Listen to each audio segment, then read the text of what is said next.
Okay, 29 and a half years in public school. Yes. Every level you can think of, Every level.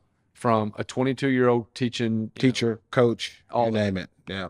What part of public schools needs to change the most? There are so many things that we're doing now to recognize and acknowledge any existence that you can think of. I feel like in our time, we focused on, let's take care of our little boys and girls. Let's do whatever we got to do to meet the needs of our boys and girls in the school. There are so many things that we have to take into consideration now. We got to take into consideration what you feel like and how you identify, and what's the common thing now. And there's so many things that I feel like we've lost our ability to focus on the most important thing, which is taking care of the needs of boys and girls. And mental health is so challenging now to try to triage students and teach them high quality standards to prepare them for the future. But then there's so many other distractions that come in along the way that make it very challenging to meet the needs of boys and girls. Our focus is so much wider and so much more shallow than it was before. I think we should just try to get back to focusing on taking care of boys and girls in classes. When you say focusing on boys and girls, are you talking the strategy of teaching them, or are you talking about all the other factors that go along with a kid being at school for 7 hours a day? Well, so I want to give you this example. If you think about what happened during COVID, well, the first thing that we realized during COVID was teachers are not insignificant, right? Because most parents have 2 jobs and sometimes 3 jobs.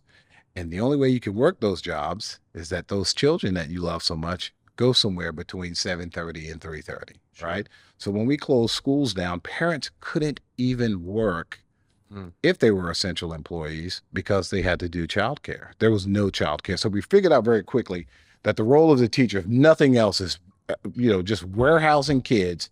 We got to have that. So people wanted schools open. And the economic impact impact of a teacher warehousing a kid. Oh, just holding the kids. Secondly, what we realized was some children only eat at school. So yours, now, let's go back. Yeah. The second most important thing that comes out of your mouth that you realized through 2020 and COVID. That's right. Was that the only meal some of these kids eat? Absolutely. Is lunches. Man, you're giving me chills. Absolutely. I had a superintendent near Montgomery that loaded up meals on buses and ran bus routes. Look at those chills. Oh my God. Ran bus routes to take children food during COVID. I will always have a place in my heart for that guy, regardless of what he does or says.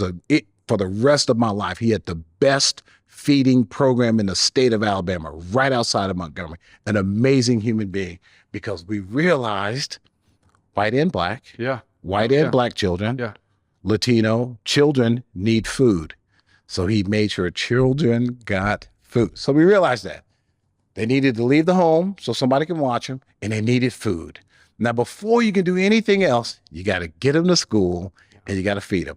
What about our bus drivers? So we realize now you have these people that are typically older. They like to drive bus because they like to be active, but a lot of them have elevated in age, have underlying health conditions. Sure. So now we're putting those people at risk just to get the kids to school, right? So now it's a safety issue too.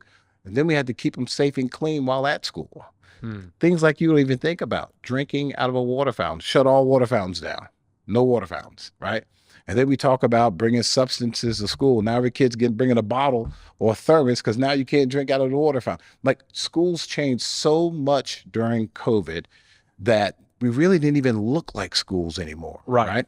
And so that's part of what needs to change. We need to look like schools. I'm not saying we need to cut out all the programs that we do that help children be successful at school, but the actual connecting and touching and mentoring and pulling them through, and the things that you and I experienced and that your father gave hundreds of boys. Sure. Right. And maybe I've touched 1 or 2 in my career. Like, those things are hard to get to because there's so many other things that are legislated for us that we don't get to really control.